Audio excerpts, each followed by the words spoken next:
Hey, good morning, everybody, and happy Thursday morning. I'm Mike Kolar. I'm Senior Vice President, General Counsel here at Prime Therapeutics, Magellan RX Management. And today I'm really pleased to be hosting this episode of Beyond the Script. Today, we're going to focus our conversation on federal and state policy trends that are impacting the drug management landscape. And before we start, I'd like to just ground in a few facts and figures for our discussion. So, according to CMS, the Centers for Medicare and Medicaid Services, U.S. healthcare spending grew last year at 4.1%, or sorry, in 2022, not last year, reaching over $4.5 trillion. And if you break that down on a per person basis, that's over $13,000 per person in the U.S. And according to a recent brief from Department of Health and Human Services, Americans pay higher prices for prescription drugs than any other country in the world. In fact, it's more than 2.5 times higher than what's paid in similar high-income nations. These figures really confirm what we all know. Healthcare costs are high, they're rising, and something needs to be done to better manage healthcare costs and increase affordability for Americans. At Prime MRX, we're focused on reducing costs and improving access to care for our members. We're confident that we provide a critical function to help make healthcare more affordable and mitigate cost increases. But as a pharmacy benefit manager, our industry is often seen as a cause and not a solution to the problem by federal and state lawmakers. So today we want to spend a little time probing why is that, and what are some of the trends that shape our work with federal and state lawmakers. So as we get into the conversation, I'm really pleased to have two guests with me to talk about these issues and more. I'd like to introduce my colleagues, Caitlin Berry and Angela Sutton, both members of our Government Affairs team. Caitlin is Senior Principal Public Policy and Government Affairs, and Angela is a Government Affairs Policy Advisor at Prime MRX. Thank you both for joining us today. And for our viewers, as our discussion unfolds, we'd love to get questions or thoughts that you have. So please, put them in the chat box. We'll try and get to as many as we can at the end of our program. Now, the show today, we only have about a half-hour runtime. That's certainly not enough to dive into all of the issues and the complexity of what's going on in the government affairs space relative to pharmacy benefits management. But as we do this and as we get into the conversation with Caitlin and Angela, maybe one more thought on what our government affairs team does. In a nutshell, our GA team advocates for public policy that supports Prime MRX's business and our strategic goals of trying to make drugs and healthcare more affordable for our clients and their members. They engage with policymakers, they participate in industry-specific policy discussions, and they navigate an incredibly complex, incredibly dynamic, and ever-changing regulatory landscape. So with that, Angela, I'd like to start with you. You focus your work on the federal government and would love to get a sense of the trends that you are seeing on the federal side. We all know that overall the federal government, and particularly the House of Representatives, is not functioning optimally. We've got more than a fair degree of dysfunction and division, but that doesn't mean that nothing is happening in the drug management space. So, Angela, two questions for you. One, why are PBMs targeted by lawmakers? And two, what is happening right now in Congress related to healthcare ahead of the election? Yeah, that's a loaded question. Well, drug affordability continues to dominate the healthcare policy debate. And because PBMs provide a variety of services and have multidimensional features, we've drawn a lot of attention from lawmakers on our role and correlation to drug prices. And there have also been calls to actions from various stakeholders in the drug supply chain that not enough has been done to reform PBMs. So, although we work hard every day to drive down costs, prescription drugs and related medical costs for employers and consumers and the entire healthcare system, we're often misunderstood and mischaracterized. This legislative session, there's been over 25 PBM bills proposed, and there's also numerous bills of considerable scope that have somehow, some way touched on PBMs and drug pricing. Many of the bills that would reform PBMs would yield unintended consequences and don't equate to savings or with lower costs for consumers. Some common policy themes are substantial PBM transparency reporting requirements, uh, bans on spread pricing, rebate pass through mandates, delinking, and increased oversight and enforcement of PBMs. I would like to focus on two popular policies that have really gained traction this session: delinking and PBM transparency reporting requirements. Delinking provisions would bar how PBMs are compensated and require PBMs to charge a fixed service fee or flat dollar amount. And recently, there were two House committees that passed bills that included a delinking provision. But there's been multiple reports and studies that show that delinking provisions actually eliminate employer and payers' flexibility and choice. And PBM's incentives to negotiate aggressively with manufacturers would be reduced.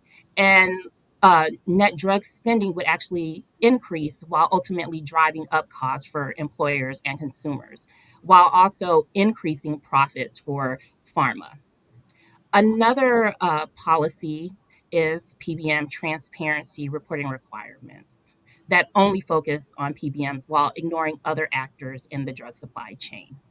It's important to note, Mike, that restricting disclosure of certain information is necessary to maintain a competitive environment in our industry. So we are concerned that certain disclosure requirements could actually harm competition and encourage tactic collusion. To date, there have been no significant PBM reforms that have been passed this legislative session, but last year, the House did pass the Lower Cost, More Transparency Act that did target PBMs and insurers by requiring an assortment of detailed information regarding prescription drug spending and pricing. And on the Senate side, there's three PBM bills that are awaiting floor consideration. All three include PBM transparency and reporting requirements, and one has a delinking provision. Finally, there is some overlap with policy provisions or policy proposals that have been introduced both at the state and federal level. So, for example, pharmacy relation provisions or policies that would ban spread pricing or would erode PBM's ability to manage competitive and robust pharmacy networks. Angela, thanks. That's there's a lot at play. The issues are really complex, and I think it's really important. You pointed out a lot of these provisions. It's a little bit like squeezing the balloon. There are unintended consequences as legislators look at trying to attack high drug costs through some of these avenues. They don't really get at the issue. So we appreciate all your work and all your expertise, and that's a great summary of the federal landscape and the main themes at play. Flipping to the state side, Caitlin, where you focus your time, things are a little bit different. There's some divisiveness, some levels of dysfunction in some chambers, but there's a lot more in motion that impacts our ability to serve our clients and members. The states certainly move more quickly. Things get taken up and get passed. Maybe a little bit less consideration and robust debate around the issues. We don't have time to run through what's going on in all 50 states, but at a higher level, if you look at the landscape, boil it up, what are some trends that we're watching, and how are the issues that Angela noted at the federal level shaping or playing out in what we see in the states? Right. Thanks, Mike. I would focus on sort of the second question first, right? How is this federal activity and lack of activity as well impacting what's going on at the state level? So Angela spoke about what's been going on at the federal level, right? And in addition to all the bills that she mentioned, there's also been countless numbers of hearings, right, in various committees, sometimes multiple times in the same committees, in both houses of Congress at the federal level. And there's just been a really, although that not a new issue, a really intensified level of rhetoric in about the last year or so. And with that intensified rhetoric, and combined with the fact that the FTC has been doing a prolonged 6B study where they occasionally will release remarks or something about the study, inflaming the conversation again, and the fact that no bills really have been passed. nothing has really made it all the way through to the finish line. And that's not because this is an issue without bipartisan support. It's more so if you look at Congress in the last number of years, there has been consistent gridlock between who gets to hold power in the two chambers of Congress, and additionally with the presidency as well, right? Between that push and pull, not a whole lot gets done. If you've been paying attention, you might know that they have a heck of a time funding the government over the last year as well. So it really isn't just specific to the PBM issue. But that combination of really toned up rhetoric and the lack of actually having passed substantial PBM reform along with that rhetoric has led states to the position that not only is it their right, but it's their responsibility to step in where Washington is failing, right? And enact that PBM reform. The problem with this is that the states do not have the jurisdiction that the federal government does to be able to do that. And secondarily, because of that lack of jurisdiction and because of there being 50 different venues instead of one large venue, you've got the issue of a crazy complex landscape that PBMs and insurers and payers in general have to navigate now, because there could be one policy that's enacted in 20 different ways across the nation, right? So it's getting to be a little bit wild. And this year has been in particularly very interesting in some of the things that we've seen advance in the state houses. Some of them were a little unanticipated. And I've got three trends that I want to mention. Number one, I won't go into too much detail on because I think we're going to talk about it a little bit later. But prior authorization is something that has seen sort of an unprecedented shift in the bills and the policies that we're seeing proposed and actually be moving at the state level. Prior auth and step therapy in general, not just for drugs, but in general, is heavily under attack by various different stakeholders and proponents of prior auth reform. Number two, I would focus on, and Angela mentioned earlier, pharmacy relations, right? But I would say pharmacy reimbursement in specific is something that at the state level we've seen get a lot of traction this year. For whatever reason, there is a really intense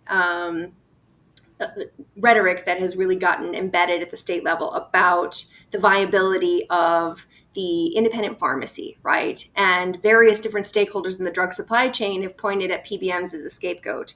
There are a number of other factors, right? There are a number of headwinds, like many different types of businesses that pharmacies are dealing with right now, including increased labor costs, increased costs of providing healthcare, to your earlier point, incidents of retail theft, labor shortages, and not to mention, of course, competition from large, convenient pharmacy chains, including some located in large grocery stores or superstores that have really good cost of goods sold and are really good at attracting consumers to their locations. Not to mention the rise. I did just see an article last week, I think from the Wall Street Journal, that mentioned that sort of the Amazon effect that it hit other types of retailers is just sort of now landing with pharmacies as well.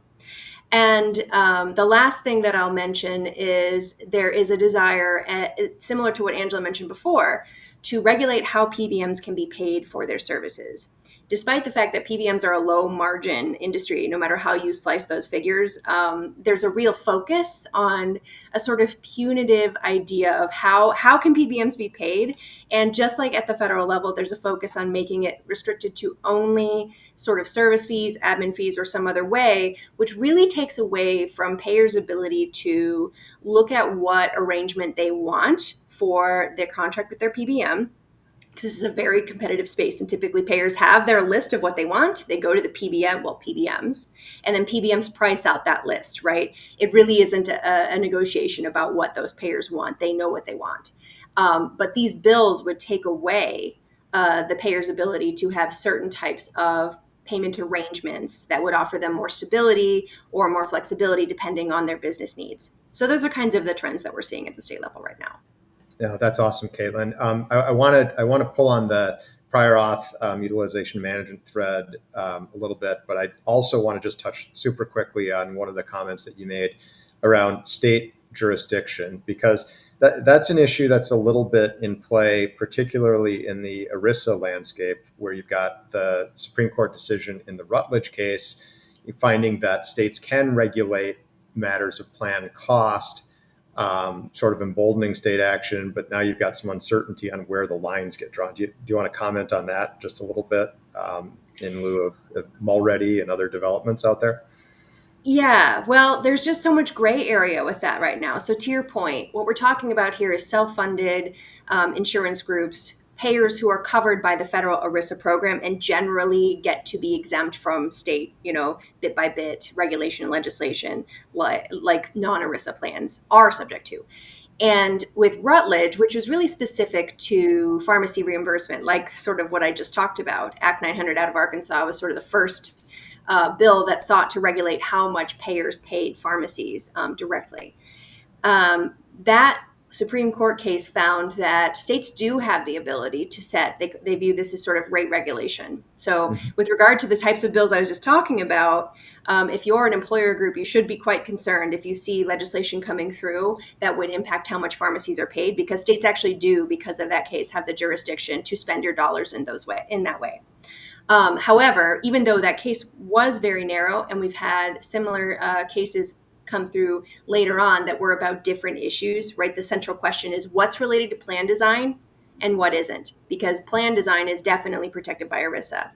But unfortunately, state legislators sort of took that small chunk of additional authority that was given to them by Rutledge, and they ran with it. Some states are not expressing an interest in doing that. Some states really are interested in doing that. And to make it more interesting and complicated, various different stakeholders in this debate and in the drug supply chain are encouraging states to kind of push the boundaries and saying, oh, yes, you can do that. And when it really has nothing to do with pharmacy reimbursement, it's just like, oh, because Rutledge came through, which really just had to do with pharmacy payments. You can, require your employer groups to not have, for example,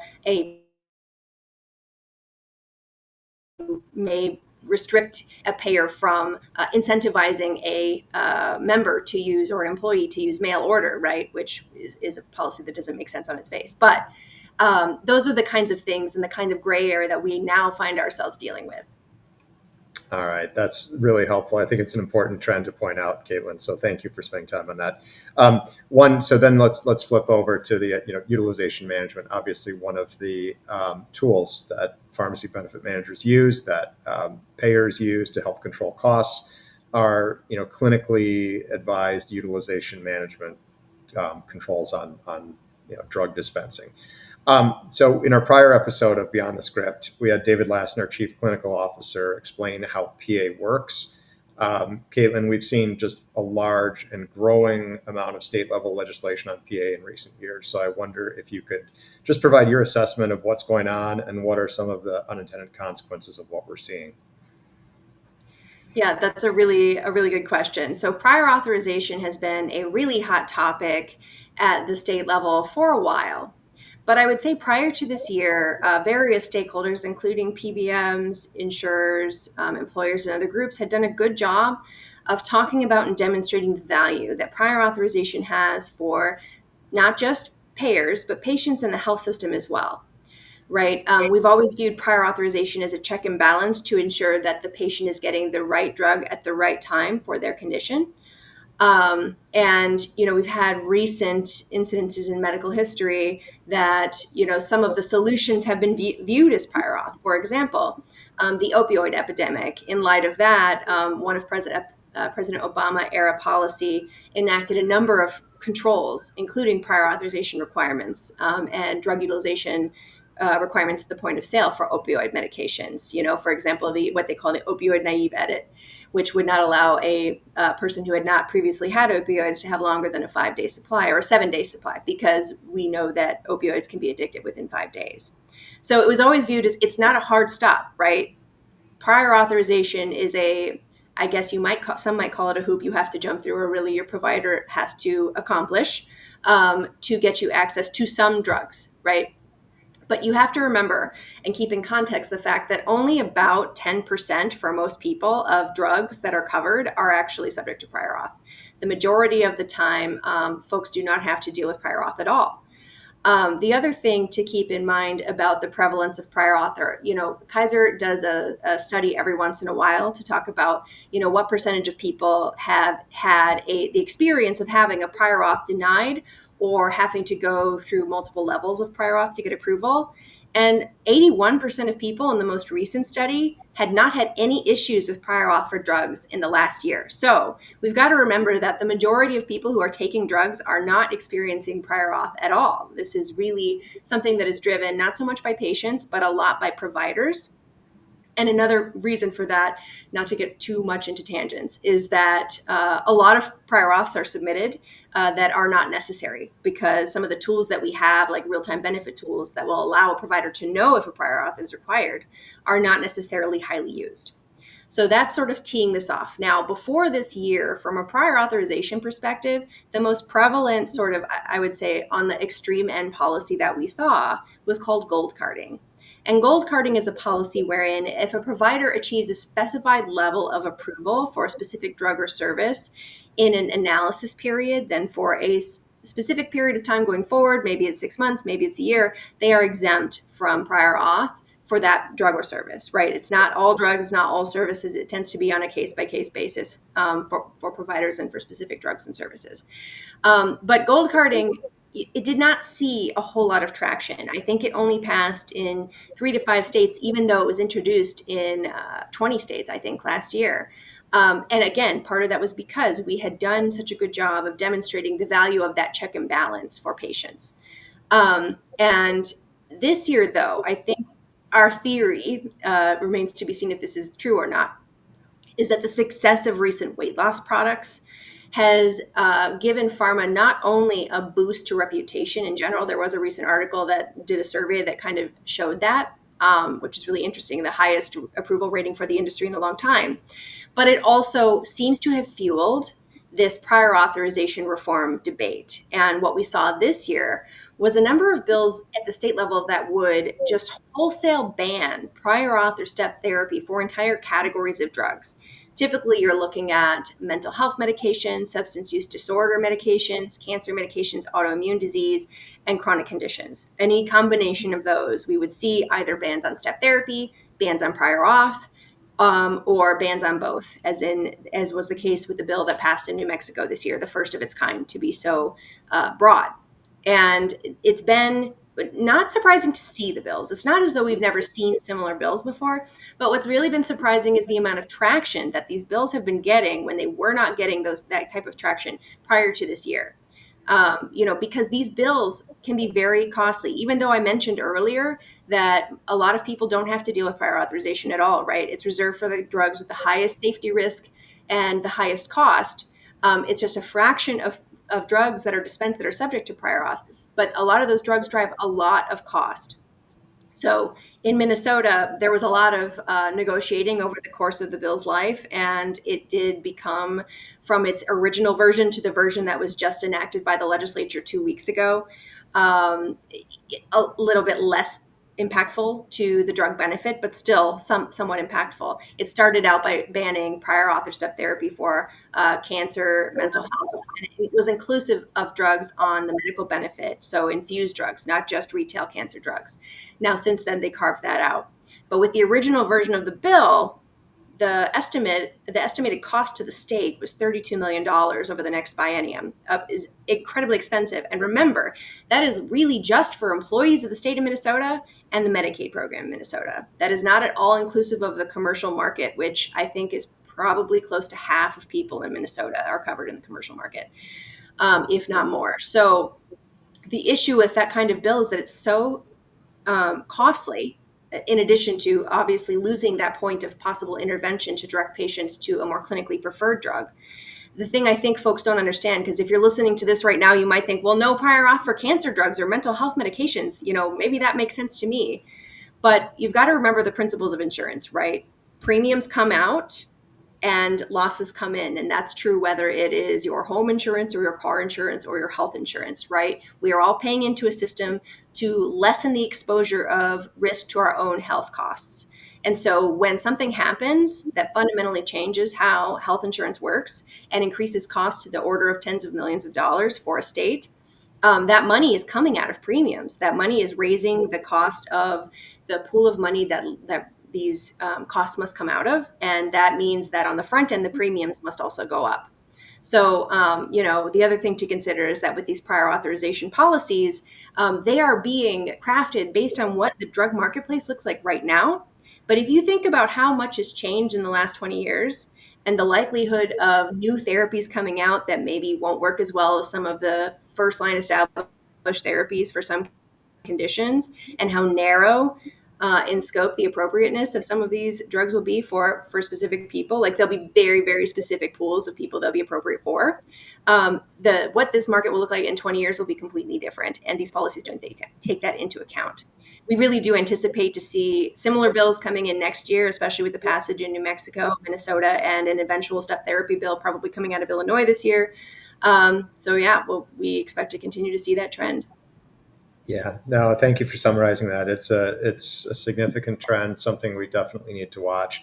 I think when you talk about the cost of these bills, for example, with the state of Minnesota, it's important to just keep in mind that that's not just a financial measure. That's a clinically advised measure of overutilization of costly drugs. So, thank you for that. We're at probably about 4 minutes left here in our time slot. I want to be respectful of people's time. But so, Angela, I'm going to hit you with a little bit of a combo question, one that we had wanted to talk about, but also one that came from the audience. So as you look at the federal landscape, where do you see the Biden administration playing? And then if you had a crystal ball, what do you expect for PBM legislation coming out of Congress going forward? Either lame duck session, rolling into 25. What's your prognostication? Okay, let's see. Well, the Biden administration and Congress as a whole, I think, have made drug pricing a top policy agenda. There are some glaring differences for Biden.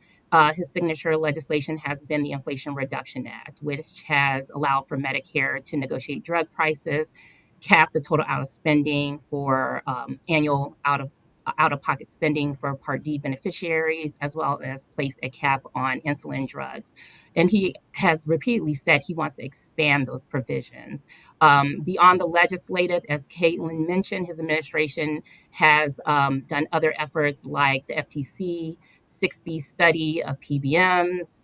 FDA has allowed states to import drugs from Canada. But on the legislative branch, Republicans have repeatedly said they want to repeal the IRA. They feel that drug manufacturers being forced to negotiate drug prices equates to price controls and would stifle innovation. But regardless, PBM reform has broad bipartisan support. On top of that, you have chairs and ranking members of various committees, who have said that PBM reform is important to them. This is an election year, as you mentioned, and you have lawmakers who are leaving Congress not seeking reelection. So there's this sense of urgency to project being productive on PBM reform. We only have so many legislative sessions left before the November election, 5 after the election. So there's still an opportunity for lawmakers to take another bite of the apple to pass some type of PBM legislation.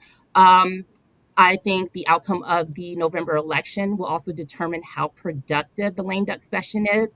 To make a projection, not a firm projection, I think lawmakers could possibly try to pass a single bill with various elements that I mentioned, policy themes.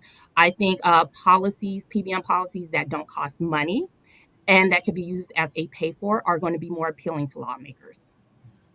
Awesome. Well, thanks for that. It's a dynamic environment. We'll keep an eye on things as they go. And your point about chairs and ranking members working together, PBM and drug pricing legislation is a rare spot of strong bipartisanship. May disagree on the avenues to get to it, but they'll get to it. So we are about at time.